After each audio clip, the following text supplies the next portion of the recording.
Ladies and gentlemen, this is Jacek Sputnik here, and today we are going to talk about Sony A7III, how to set this thing to be a perfect vlogging and YouTuber studio camera. Gear.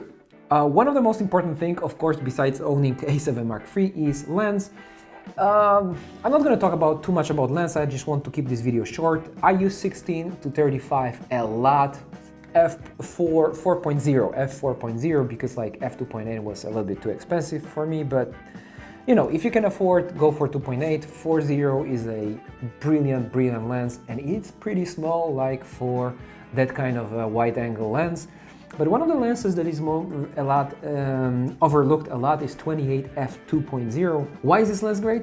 Small, bright, and not too expensive, and native Sony, which means brilliant autofocus, always there where you need it. It's a little bit narrow, so this is a very big downside, but it's still not bad for YouTube studio. It can be used if you have a little bit of free space to, you know, move your tripod a little bit further away from your face. Then 28mm is not actually that bad. Now let's talk about sound. There are different solutions. My favorite solution, honestly, is a wireless system for recording audio without any, you know, sound treatment of room that you're recording in. Wherever you are, you get a good quality audio, and you can be sure that this audio is acceptable. With other solutions, of course, they are maybe a little bit easier to use than wireless setup. But you cannot be 100% sure that the sound sounds really nice. But that's just my personal opinion. There are, you know, thousands of different opinions on that. And why am I saying that wireless is not that maybe easy to use? Because you need two pieces of gear. You need receiver and transmitter, and you need to charge batteries or charge the receiver transmitter itself, and you need to put it under your shirt. If you want the easiest solution, you have something like that, like BOYA or Rode Video Micro. Like whatever brand you take, you have this little microphones with big dead cats that you just plug into your jack input and you're ready to go, no matter what. This is actually awesome for vlogging, not that awesome in my personal opinion for studio, specifically if you don't have, you know, really nice soundproof or whatever sound treated room. Then you have some solution in the middle, which in this case is a Comica microphone, but you have Diety microphones, Rode microphones, you got lots of shotgun microphones. This one is cheap and good. I think that in a room it needs some sound treatment, but it's not a bad option. It needs charging, but it's only one piece of gear to be charged, and in case of this Comica that I linked below, you know, you get like hours, literally hours of recording. How to see yourself, because A7III will not go any further than that with the screen, and looking from the top is not an option for YouTuber on Vlogger.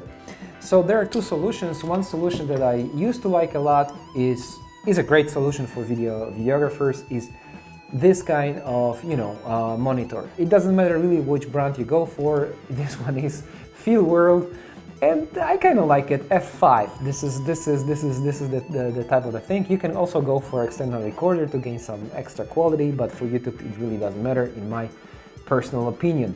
So you can go for that, but the problem with that is that you need NPF battery, you know, this big chunk of battery.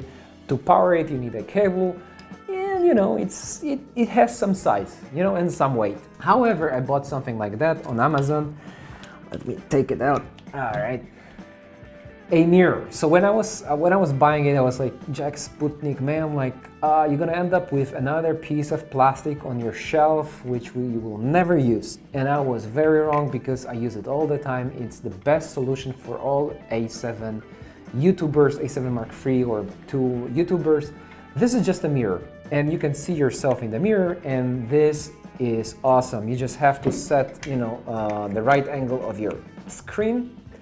You can put microphone here, or external light, or whatever you want to put there. So you have 3 places to install extra gear, like a cage. And you just fix it, and there you go. You see yourself. Wow! I would like to invite you to the menu and go to the most important part, so how to set up this camera when it comes to autofocus, audio, and color. So 3 most important things to look at. All the settings I will show you just right now. When it comes to my video settings, I use manual exposure. Usually I record in 4K, 24 frames per second and 100 megabits per second, because this is the best quality you can get from that camera. I mean, you can go with more frames per second, but I like 24 frames per second because I like the cinematic look which it gives. When it comes to slower computers, you can, if you don't have like powerful machine to, you know, like edit and cut your videos on, then you can go down to 24 frames per second at 60 megabits per second. That's also very fine. It gives very good quality. If it's still too much for your computer, you can always go down to HAVC SHD and go for 20 frames per second at 50 megabits per second. The quality loss is visible, however, it's not that bad, you know, so you can still get a very decent video quality out of it. 180-degree rule, so I record in 1/50 of a second. I usually record at open aperture to get like shallow depth of field, which I like. So in this case, I have 28mm f2.0, so it's 2.0, you know, f-stop setting, and I use the lowest ISO possible. So in the studio or outside, mainly I would use variable ND filter to increase or decrease amount of light that is coming into the lens to fit these settings here. Now let's go to audio recording.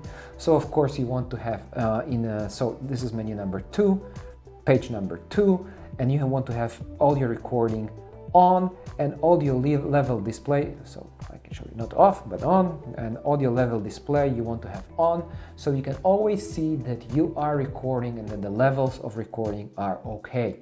Then another thing is audio record level, and you will be surprised because by default I have 1 as my default setup. Sometimes I go up to 4 or 5. As you see, as I'm talking to this microphone, you can see the levels are here. So -12 decibels is a very safe for editing. You know, it's very safe for editing. So this is more or less the level of audio you want to get. So it will depend on the microphone you use. Some microphones like this Comica or Deity, they have possibility to adjust, you see, to adjust the amount of volume of you know, internal amplification. And in this case you want to go for pretty much not maximum but a lot from microphone, as much as you can get from microphone, and as little amplification as you can get from the camera. So when it comes to focus mode here, this is page number 5. You have, I always use, for YouTube videos and for vlogging, I use continuous autofocus. So not manual focus, but continuous autofocus. Then we go back to the menu. When it comes to focus area, I use wide. I like the face eye autofocus setup here to enter here, and always have face eye priority in autofocus on. So basically what it does when it's not off but on, so when it's turned on, it will always lock on your face. So in video mode, A7 Mark III doesn't have eye priority, so eye autofocus doesn't work, it's only for photography. However, it will lock on your face and it works flawlessly. The next thing, autofocus tracking sensitivity, is I have it on 1, so the lowest possible settings. It even tells you like it's locked on. So it depends on the scenario. Sometimes you may want to go to 3rd or 2nd standard. So when you put something in front of your camera, it will immediately refocus to this thing if you have this on standard or anywhere higher. If this is locked on, it will be locked on your face. So continuous autofocus track sensitivity at 1, face autofocus turned on, and this is pretty much it, and focus area wide. Just one very important thing, that when you go to function menu here, so you exit menu and you press this FN button here, you can of course access autofocus settings from here and focus area from here. So let's go to colors. Now let's talk about colors, the last thing for today when it comes to setting your camera. So one of the things it's you know, highly you know, discussed in internet is, should you use S-Log for YouTube or HLG or whatever profile there is. And as you can see, both in picture effect and picture profile, I have this off.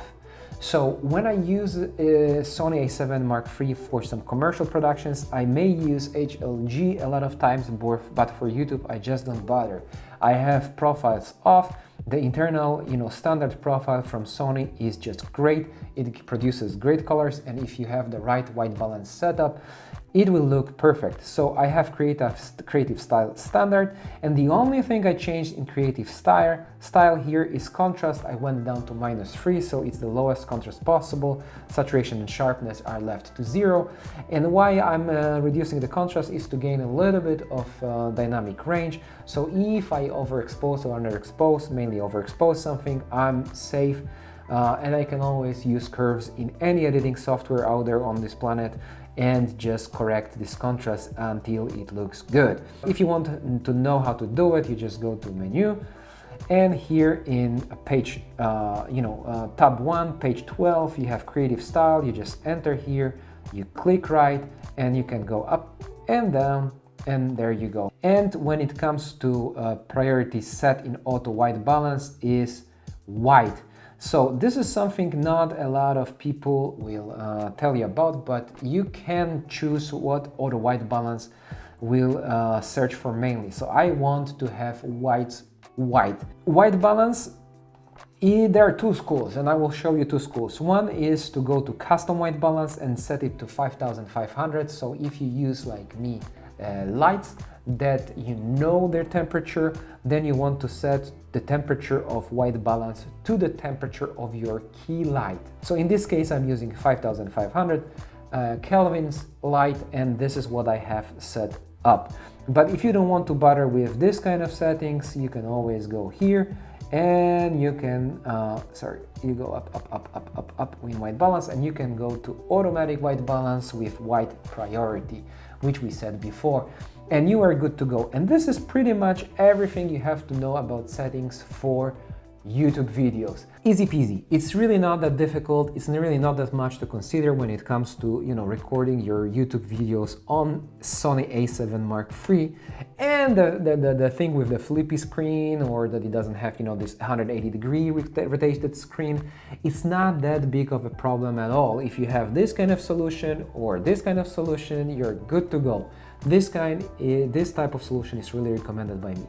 Guys, if I forget to mention something, if you want to, pay attention of other YouTubers and other guys in the community here to some things that I just didn't mention or that are important and you discovered in your personal adventures with this camera, please don't forget to write below, leave thumbs up, subscribe if you haven't before, and I see you guys in the next episode.